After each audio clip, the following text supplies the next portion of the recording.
Olá, seja muito bem-vindo. Então, aqui é a nossa primeira aula do primeiro módulo do curso de Planejamento Patrimonial Sucessório. Como já mencionado, né, esse primeiro módulo ele é um pouco mais introdutório, é uma questão mais de mentalidade, mais de entender os porquês, né, de se planejar a própria sucessão, de falar um pouquinho sobre os benefícios disso, sobre a questão cultural aqui no Brasil, né, envolvendo essa questão de planejamento sucessório, por que é algo que ainda não está amplamente difundido, como ocorre em outros países, enfim. A gente não vai ter conteúdo tão técnico nesse primeiro momento. De qualquer forma, eu entendo que é bem importante a gente entender, criar essa base, né? essa questão de mentalidade, principalmente, é muito importante para que aí depois a gente consiga encaixar melhor essa questão da mentalidade com as próprias ferramentas de planejamento sucessório, porque uma coisa está diretamente relacionada à outra. Então, sem mais delongas, vamos passar aí para a nossa primeira aula. Então, pessoal, qual que é a importância do planejamento sucessório, né? Em primeiro lugar, aqui no Brasil, que o nível de consciência, né, como eu já mencionei, quanto à importância do planejamento sucessório aqui no Brasil é muito baixo. Por quê? Primeiro porque não se fala sobre isso em lugar nenhum, né? Dificilmente você teve, salvo se você fez a faculdade de Direito, né? Mas ainda assim, viu provavelmente pouca coisa e não deve se lembrar, se você não trabalha com isso, não deve se lembrar muito detalhes sobre essa matéria, mas se você não é formado em Direito, dificilmente alguém já lhe falou sobre isso, seja na escola, seja tanto no ensino fundamental, ensino médio, em uma graduação, qualquer que seja, dificilmente alguém lhe chamou a atenção para isso. E é uma matéria tão importante porque, no fim das contas, né, a gente fala sobre patrimônio, que é o que todo mundo faz, né, todos os dias. Todos os brasileiros saem de casa com o objetivo de garantir o sustento, o seu sustento da sua família e, se possível, né, guardar um pouquinho desse dinheiro, enfim, desse salário, seja decorrente aí de um vínculo de emprego, seja como trabalhador autônomo, seja prestador de serviço, servidor público, enfim. Se sobrar um dinheiro no final do mês, você começa a pensar na construção do patrimônio e não apenas sobre pagar as contas. A gente vai falar sobre isso um pouquinho mais para frente. Então, o segundo fator, o ser humano não consegue, não costuma pensar no longuíssimo prazo. A gente tem muita dificuldade de fazer isso, principalmente o brasileiro. O brasileiro costuma ser muito imediatista. A gente quer aquele carro dos sonhos, a gente quer comprar agora, nem que para isso a gente vá fazer um carnê aí de 48 parcelas, pagando o dobro do preço do carro por conta dos juros. Enfim, só para ter um status ou não, só para satisfazer um desejo próprio, né? A gente tem muito essa questão de querer essa auto-recompensa, então a gente pensa, pô, já tem um dia a dia tão corrido, eu fico horas no trânsito, então que seja em um carro bom. A nossa própria mente, ela vai trabalhando isso, e claro, todos os estímulos externos, né, todas as campanhas bilionárias aí, das grandes montadoras e etc. E não só isso, né, pessoal, a gente tem aí também o fator cartão de crédito, né, que já começava lá antigamente com os carnês da Casa Bahia, que a pessoa comprava sem ter o dinheiro à vista, mas não tinha problema nenhum, porque ela parcelava aquilo ali no carnê e também pagava juros, certamente e tal. Hoje em dia o cartão de crédito ele traz essa ilusão, né, de não ter o pagamento de juros, mas na verdade tudo é feito para você gastar mais, né? Então, seja pela própria cobrança de juros no parcelamento da fatura, ou seja pelo também sentimento psicológico de você não estar tirando dinheiro do bolso, né? Hoje em dia você não precisa nem mais abrir a carteira para pegar o cartão de crédito, pode pagar com o próprio celular. Então tudo isso, não à toa, né, as administradoras de cartão elas trabalham, investem bilhões aí de reais, dólares, enfim, para desenvolver novas tecnologias para facilitar o pagamento, porque quanto menos o consumidor ele tiver essa impressão de que está gastando dinheiro, ele vai gastar mais. Então, a aproximação, para que serve o pagamento por aproximação? É simplesmente para facilitar. Quanto mais rápido for aquele momento, menor vai ser a dor do dono do cartão. Então, você só aproxima ali e acabou. Não precisa nem mais inserir o cartão, não precisa nem mais digitar senha, dependendo do valor. Então, eles fazem de tudo para você gastar mais no curto prazo. Então, todos os incentivos que a gente recebe aí no dia a dia, as próprias atas comemorativas, né, pessoal? Tudo isso incentiva muito a gente a gastar. A gente mal sai do Natal, já tem que pagar IPTU, daqui a pouco já tem que gastar um monte em festas de carnaval, daqui a pouco já tem que gastar um monte com Páscoa, Dia das Mães, aí vem o que mais? Festa junina, Dia dos Pais, Dia das Crianças, etc, etc. Sem falar montes de feriados emendados, a pressão social para você aproveitar os feriados e viajar, e enfim, tudo é feito para a gente gastar dinheiro no curto prazo, e isso tudo vai contra ou atrapalha, né, o processo de construção patrimonial. Claro, não tem nada de errado, né, em gastar o dinheiro, afinal de contas, dinheiro serve realmente para isso, não sou a favor. Tem educadores financeiros que falam sobre as vantagens de você ter uma economia extrema, de viver com o mínimo possível para economizar 80% do seu salário, porque aí em 5 anos você vai ter economizado não sei quanto, e aí vai ser livre, independente financeiramente. Eu entendo que aí isso também não é saudável, né? A gente tem sim que aproveitar, isso tem que ser um processo de construção patrimonial, tem que ser algo prazeroso. Então, mas claro, sempre tendo cuidado, sempre tendo principalmente o controle dos seus gastos, né? Isso que é o mais importante. Outro fator, muitos evitam pensar na própria morte a qualquer custo. De fato é algo não natural. O ser humano ele não foi pensado, né? Ele não foi projetado para pensar na própria morte. Isso é algo que a gente constrói, né? Construiu ao longo aí de milênios de evolução genética, que é um medo da morte, né? A gente quer que a vida dure para sempre. Então, não por acaso aí existem tantas lendas, tantas histórias de ficção que as pessoas buscam realmente a eternidade e tudo mais.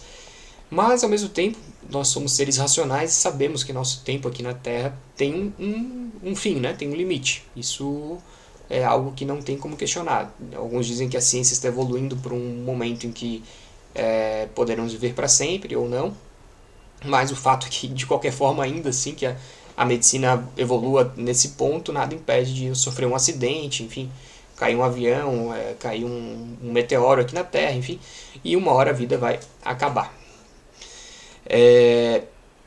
Então, se a gente sabe, né, a gente tem certeza desse fim, por que a gente não se prepara para isso, né? Porque realmente a gente não quer que aconteça. Então tem a própria questão da superstição, né? Tem gente que acha que se eu fizer meu testamento eu vou estar atraindo, vou estar chamando a morte para perto de mim, porque eu já estou mentalizando isso e tal. Enfim, os motivos são os mais variados possíveis, né? Eu não tenho como afirmar que não vai acontecer, né? Mas o fato é que, racionalmente falando, se a gente sabe que isso vai acontecer, se a gente tem uma outra ciência, né? A gente sabe que é muito comum ter problemas aí com os herdeiros. Também tem o outro lado da história, a gente acha que as coisas nunca vão acontecer com a gente. Então a gente pensa que, não, meus filhos nunca vão brigar por herança, porque a educação deles foi muito boa e tal. Mas o que eu mais ouço, o que vocês talvez já tenham ouvido, ou até acontecido com algum parente próximo, algum conhecido, é irmãos, né, que sempre se deram bem a vida inteira, chega no momento de dividir a herança do pai, acaba tendo algum tipo de rusga ali e a relação nunca mais vem a ser a mesma. Isso quando não acontece a ruptura total de relação. Né? Então ninguém está salvo disso, tá?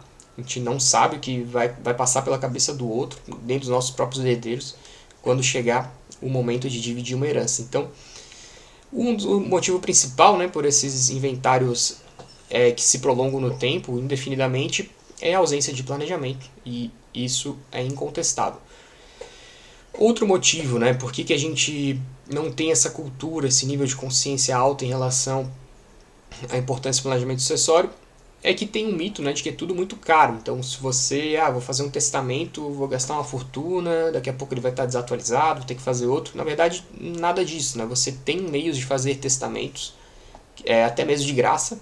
Então, com a aula que a gente vai ter aqui, o módulo específico de testamento, você vai sair pronto para fazer um testamento, tendo a garantia de que ele está seguindo todos os requisitos da lei, de que não está tendo nenhuma ofensa e que ele não poderá ser anulado, né? Claro que a gente não tem como prometer que não vai ser questionado, afinal qualquer um tem direito de entrar com uma ação, enfim, a gente vai tratar isso mais para frente, mas totalmente de graça, simplesmente com o conhecimento que você vai adquirir aqui.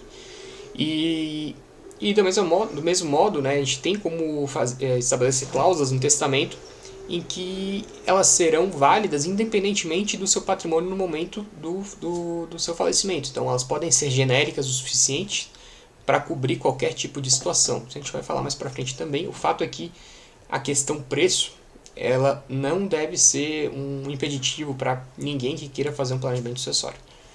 É claro, né, quanto maior o patrimônio, maior o nível de sofisticação que esse planejamento vai demandar, também o preço, o custo, né, de ser implementado aumenta na mesma proporção. Então, se eu quiser fazer uma offshore nas ilhas Caimã, por exemplo, aí sim eu vou ter um custo, vou ter os profissionais envolvidos lá e tal, tem a própria remessa de recursos para fora, vai pagar IOF, vai pagar o câmbio e tudo mais. Então, sim, existem planejamentos que são mais caros, se quiser fazer um fundo exclusivo também, né, tem todos os custos inerentes aí à constituição de um fundo, mas aí também a gente vai tratar especificamente mais para frente. O fato é que não necessariamente existe um custo alto para a elaboração de um planejamento sucessório.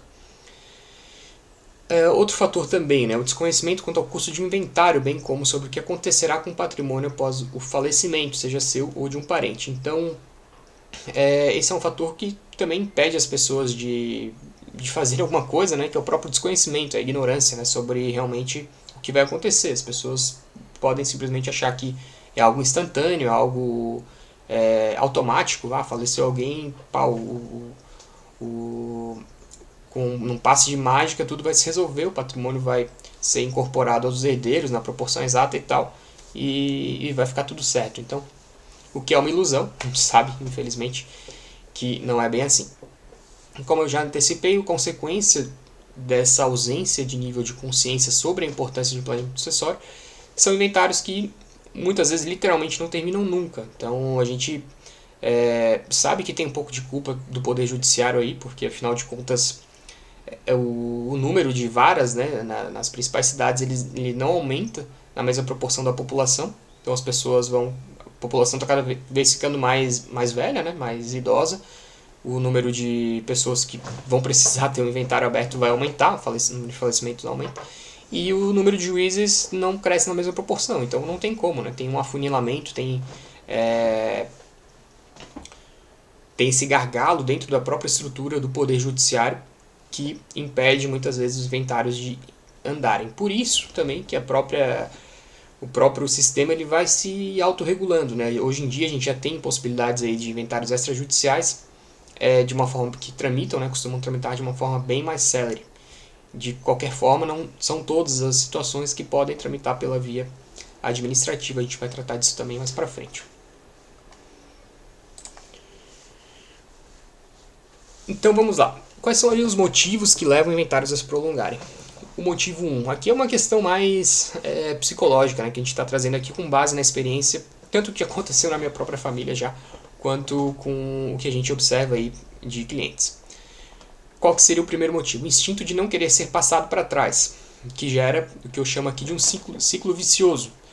Primeiro, as pessoas não se interessam pelo assunto, então ninguém dá bola, ninguém quer saber qual é o que vai acontecer com a herança de determinada pessoa quando houver o falecimento, então elas não se preocupam em adquirir conhecimento sobre isso. E aí, no momento em que acontece o falecimento e que alguém surge, né, um líder ali entre os herdeiros que vai começar a fazer as coisas andarem, surge o sentimento de insegurança. Então, quando a pessoa está insegura, ela se retrai, ela muitas vezes se torna agressiva, né? E acaba achando que está sendo passada para trás, e aí começa a surgir, aí vem o motivo 2, né? Começa a surgir antigas brigas, já vi situações, presenciei nas cenas de que algo de 30 anos atrás estava sendo trazido para a mesa, uma questão envolvendo aí, enfim, uns bens que nem existiam mais, mas que foram resgatados como argumentos para tentar justificar aí uma divisão de quinhão mais favorável para quem estava alegando que tinha sido prejudicado na operação de 30 anos atrás. Então, tudo isso é questão de insegurança, né? Ou então, muitas vezes, de querer levar vantagem mesmo, né? Porque é muito do instinto do ser humano também. Muitas vezes um herdeiro ele aceita receber menos desde que o outro não receba mais do que ele. Então imagina uma situação fictícia, né? Ele tendo a opção de receber 10 mil reais e o irmão dele 15 mil, mas por ele se sentir prejudicado, ele vai preferir dividir a herança de forma que os dois recebam 8. Então, apesar de ele receber menos, ele está mais feliz assim do que vendo o outro receber mais do que ele. Claro, é uma situação aqui só hipotética, né? Não é um caso real, mas só para ilustrar que também essas questões de comparação, né, de não querer que o outro se dê melhor do que você, acabam impedindo aí que se chegue em um consenso em relação à divisão da herança. Motivo 3. O herdeiro acha que deve receber mais do que o outro porque cuidou do autor da herança na velhice. Isso também acontece bastante, normalmente, principalmente quando envolve idosos, né, pessoas já doentes, que demandam cuidado. Às vezes já tem um herdeiro que já está aposentado, tem mais tempo livre, enfim, tem mais vocação até mesmo, né, para cuidar de outras pessoas. Isso é comum também.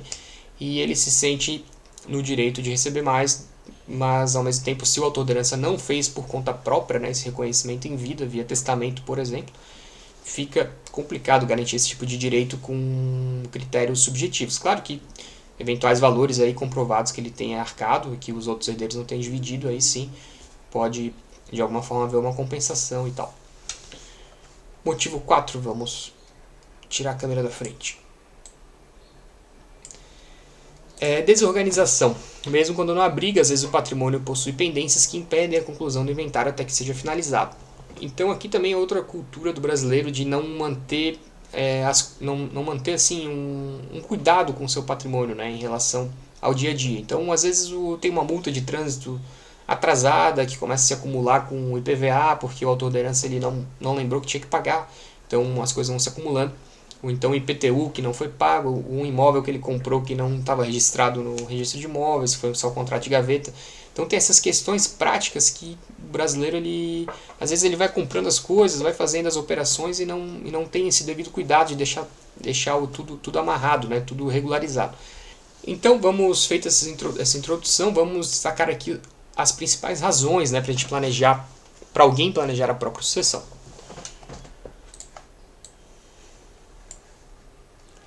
Então, a primeira razão seria dividir a herança em legados, né, individualizar os bens. Isso pode evitar também o surgimento de brigas, porque eu sempre costumo falar, se você acompanha nossos vídeos no YouTube, costumo falar que ao individualizar os bens, você tem a opção de destinar o patrimônio de acordo com a vocação de cada herdeiro.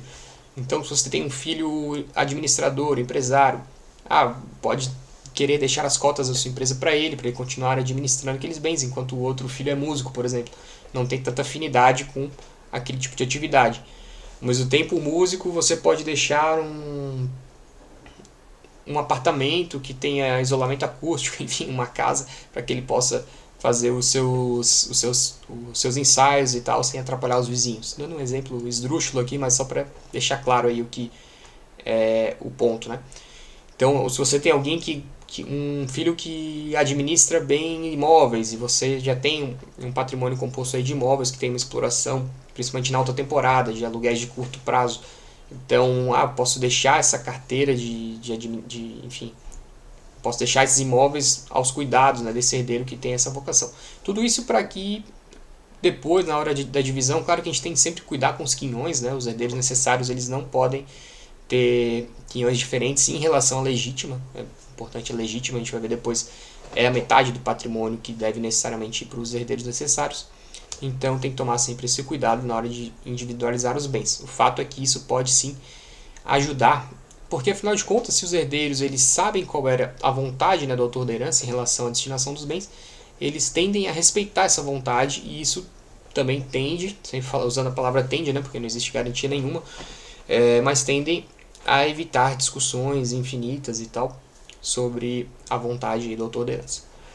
Outra razão, né, aumentar o quinhão de herdeiro necessário. Como eu falei, no mínimo metade da herança, né, precisa ser destinada aos herdeiros necessários, que são os descendentes, ascendentes e o cônjuge ou companheiro.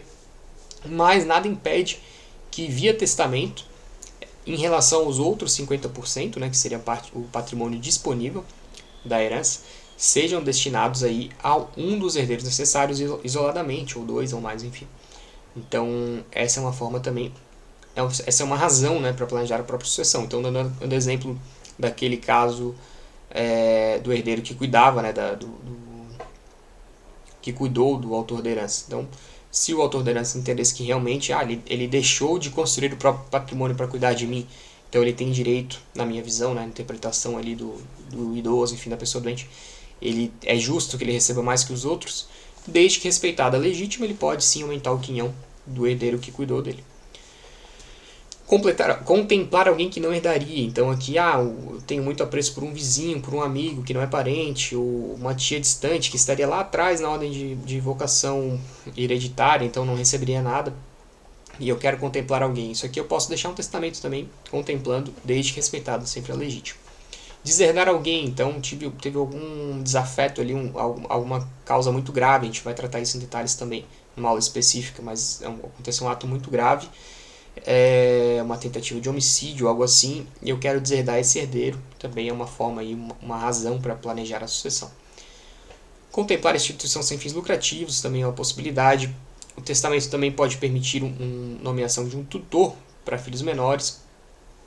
O planejamento sucessório também tem a possibilidade de reduzir ou ao menos dividir, ou seja, suavizar a carga tributária, né, pelo pagamento em momentos distintos. Isso, claro, que vai depender também do estado onde você mora, porque a lei a legislação que rege o ITCMD, que é o Imposto sobre Herança, ela é estadual.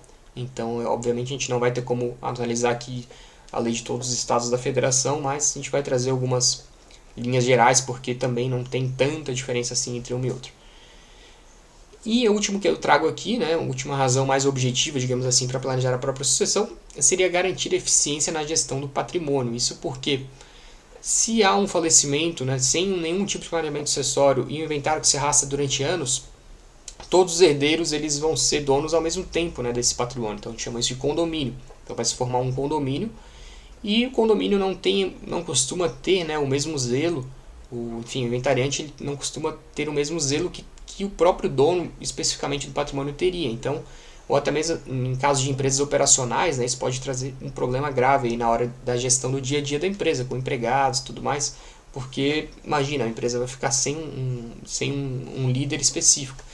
Então, um bom planejamento sucessório, né, que já tenha regras claras em relação à sucessão do próprio patrimônio, ou até mesmo antecipando ainda em vida, né, fazendo a doação dos bens ainda em vida, ele impede a formação desse condomínio que costuma trazer aí um prejuízo para a gestão do próprio patrimônio. Então a gente vai falar também no módulo seguinte sobre alguns outros motivos para planejar a sucessão, mas já dando uma primeira introdução aí só para não deixar passar a oportunidade. Então, a nossa primeira aula fica aqui. Nos vemos aí na aula 2.